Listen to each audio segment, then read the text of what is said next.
श्री शिवाय नमस्तुभ्यम। हर हर महादेव। आप सबको पता है कि सावन का बहुत ही प्यारा सा महीना चल रहा है और कल है पुत्रदा एकादशी का बहुत ही प्यारा सा दिन।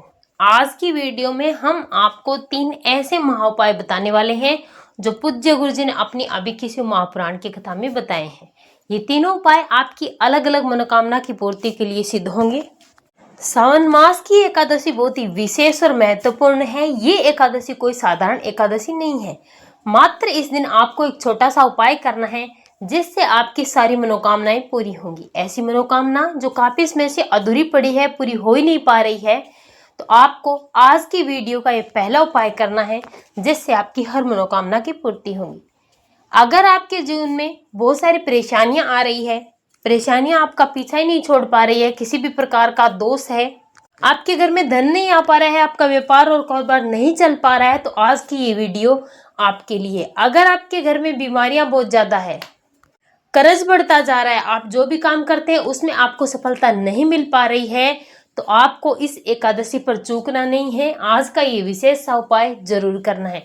इस उपाय को करने से आपका दुर्भाग्य भी सौभाग्य में बदल जाएगा, फूटी से फूटी किस्मत भी चमक जाएगी अगर आप इस पुत्रदा एकादशी पर महत्वपूर्ण और विशेष सा उपाय करते हैं। पूज्य गुरु जी ने बताया श्रावण मास की एकादशी के दिन आप जो भी उपाय करते हैं वो आपको दुगुना फल देता है। पूज्य गुरुदेव जी की कथा से सुन करके समझ करके आपको अच्छे से समझाने का प्रयास करूंगा, परंतु उससे पहले अगर आप भी महादेव के सच्चे भक्त हैं और महादेव की कृपा प्राप्त करना चाहते हैं तो कमेंट बॉक्स में हर हर महादेव जरूर लिखें। चैनल को सब्सक्राइब करना ना भूलें। चलिए बात करते हैं पूज्य गुरु जी द्वारा बताए गए आज के सबसे पहले उपाय। ये उपाय जो है वो है धन की प्राप्ति के लिए। अगर आपके घर में धन नहीं आ रहा है, माँ लक्ष्मी का स्थायी निवास आपके घर में नहीं है, कर्ज बढ़ता जा रहा है, आपने लोन ले लिया है, आप चुका ही नहीं पा रहे हैं, आप जो भी काम कर रहे हैं उसमें आप असफल होते जा रहे हैं, तो आपको आज की वीडियो का ये पहला उपाय जरूर करना चाहिए। ये उपाय आपके घर की बड़ी माताएं बहनें या फिर आपके घर का कोई भी सदस्य अपने घर के किसी भी सदस्य के लिए इस उपाय को कर सकता है। और सुबह से लेकर शाम तक जब भी आपको समय मिलता है तब आप इस उपाय को जरूर करें। जो लोग व्रत करते हैं और जो लोग व्रत नहीं कर रहे हैं दोनों ही इस उपाय को कर सकते हैं। इस उपाय के लिए सबसे पहले आपको जाना है पिंपल वृक्ष के पेड़ के पास एकादशी के दिन, और आपको पिंपल वृक्ष का एक पत्ता लेना है। इस पत्ते को आपको भगवान विष्णु और माँ लक्ष्मी का ध्यान करते हुए उठाकर लाना है, या फिर आप तोड़ कर लेकर आ सकते हैं। अपने घर आने के बाद इस पत्ते को आपको गंगा जल से धो लेना है और इसके बाद आपको एक तांबे के पात्र में जल भरना है। इसमें आपको एक छोटा सा टुकड़ा गुड़ का डालना है और इसी के साथ आपको लेने हैं 11 तिल के दाने। जो 11 तिल के दाने आपको पिंपलेश्वर महादेव के नाम से इस कलश में अपनी मनोकामना करते हुए डाल देना है। अब इस कलश को उठाना है, लेकर चले जाना है महादेव के मंदिर में शिवलिंग के पास एकादशी के दिन। ये उपाय सिर्फ और सिर्फ एकादशी के दिन ही किया जाते हैं। उत्तर दिशा की तरफ आपको अपना मुख करना है। एक पिंपल का पत्ता जो आप लेकर आए हैं उसे महादेव की शिवलिंग पर पिंपलेश्वर महादेव के नाम से समर्पित करना है। अपनी मनोकामना करने के बाद जो कलश आपके पास है उस कलश को अपने दोनों हाथों में उठाना है। पिंपलेश्वर महादेव के नाम से श्री शिवाय नमस्तुभ्यम मंत्र का जाप करते हुए इस पूरे के पूरे जल को आपको समर्पित कर देना है। शिवलिंग पर अपने दोनों हाथ रखकर अपनी मनोकामना करके अपने घर चले आना है। पूज्य गुरु जी कहते हैं कि जो व्यक्ति श्रावण मास की एकादशी के दिन इस उपाय को कर लेता है उस व्यक्ति की धन से संबंधित जो समस्या है वो दूर हो जाती है, उसके पितर तृप्त हो जाते हैं, कर्ज से मुक्ति मिलती है, बीमारियों से मुक्ति मिलती है, उसके जीवन में आने वाली हर समस्या का समाधान हो जाता है अगर इस विशेष उपाय को एकादशी के दिन किया जाए। ये था हमारा पहला उपाय। चलिए बात करते हैं पूज्य गुरु जी द्वारा बताए गए आज के दूसरे उपाय की। ये जो दूसरा उपाय है वो बहुत ही विशेष है क्योंकि ये उपाय आपके दुर्भाग्य को सौभाग्य में बदलने वाला है, आपकी हाथों की रेखाओं को बदलने वाला है। इस उपाय के लिए आपको लेना है पीला चंदन, थोड़े से आपको चुटकी भर लेने हैं काले तिल के दाने, इसी के साथ आपको एक तांबे के पात्र में जल भरना है। लेकर चले जाना है महादेव के मंदिर में शिवलिंग के पास।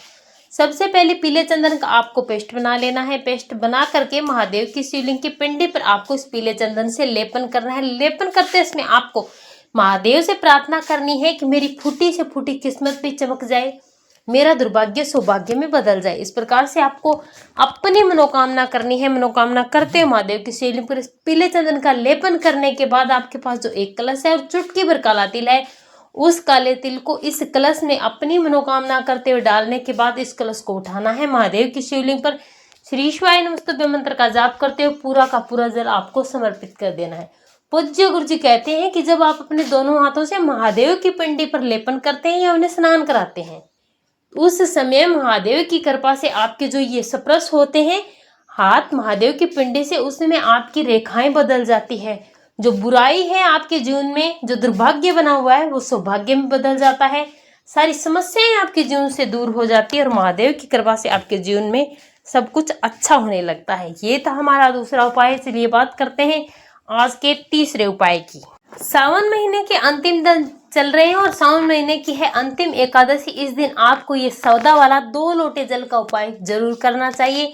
इसके लिए आपको कुछ भी नहीं करना। 2 तांबे के पात्र लेने हैं, दोनों में अपने घर के मटके से जल भरना है। बारिश का जल आता आप वो भी भर सकते हैं, नहीं तो आपको थोड़ा थोड़ा गंगा जल इनमें डाल लेना है और कोई भी चीज लेने की जरूरत नहीं है। सीधा दोनों कलश उठाना है, चले जाना है महादेव के मंदिर में शिवलिंग के पास।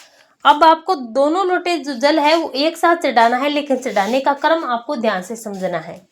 उत्तर दिशा की तरफ आपको मुख करना है, दोनों कलश अपने दोनों हाथों में लेने हैं। अब इस बात का ध्यान रखना है कि जहां जहां आप जल समर्पित करेंगे वहां आपको दोनों धार एक साथ मिला करके पतली एक धार से जल समर्पित करना है। जल दोनों कलश से गिरेगा, लेकिन शिवलिंग पर जब गिरेगा तब एक धार होनी चाहिए। इस प्रकार से आपको मिला करके समर्पित करना है। सबसे पहले आपको शिवलिंग पर भगवान गणेश जी के स्थान पर थोड़ा सा जल समर्पित करना है, श्री शिवाय नमस्तुभ्यं बोलना है। दूसरा, शिवलिंग पर जो स्थान भगवान कार्तिकेय जी का है वहां पर समर्पित करना है। एक धार से श्री शिवाय नमस्तुभ्यं मंत्र आपको बोलना है। फिर आपको माँ अशोक सुंदरी के स्थान पर समर्पित करना है। उसके बाद आपको माता रानी के हस्तकमल पर समर्पित करना है और बाद में जो जल बचता है वो दोनों कलश का जल आपको महादेव के शिवलिंग पर पूरा का पूरा जल एक धार से श्री शिवाय नमस्तुभ्यं मंत्र का कम से कम 11 बार जाप करते हुए पूरा का पूरा जल आपको समर्पित कर देना है। जल समर्पित करने के बाद आपको अपने दोनों हाथ शिवलिंग पर रखने हैं।